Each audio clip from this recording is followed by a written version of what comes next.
Voici Jacques, ancien déporté, qui a la grande gentillesse de répondre à nos questions pour le collège et lycée de Watford Grammar School for Girls.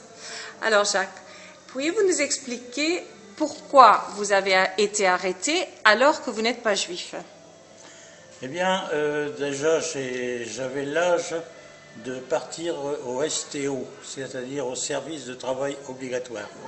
Les Allemands prenaient tous les jeunes de 19 et 20 ans pour aller travailler de force en Allemagne pour l'effort de guerre allemand, pour l'effort de guerre d'Hitler. Et le Français qui n'admettait pas que l'Allemand soit chez lui a cherché par tous les moyens d'abord de ne pas aller travailler pour les Allemands, de rester en France par n'importe quel moyen. Certains pour ne pas partir en Allemagne, du STO par exemple, puisqu'ils partaient tous en Allemagne, prenaient le maquis. Ce qu'on appelle le maquis, c'est-à-dire qu'ils partaient se réfugier chez des familles assez éloignées des villes, dans des forêts. Ils prenaient dans ces entreprises qui travaillaient dans des forêts ou sur des grands terrains où on n'avait pas accès facilement. Donc ils se cachaient et c'est ce qu'on appelait les maquis. Et donc j'étais désigné pour partir pour un prochain STO.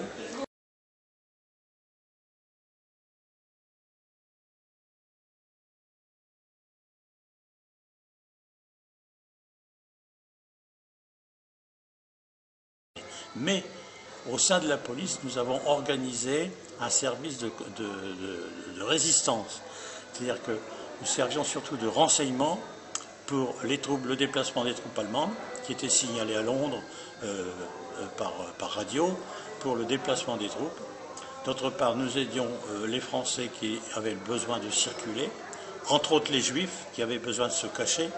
On apprenait que telle famille était désignée pour être arrêtée ou pour partir en Allemagne. On s'arrangeait pour les prévenir, mais pour avoir de la viande, pour avoir des pneus de bicyclette, pour avoir des choses comme ça, on était privés de tout, des chaussures.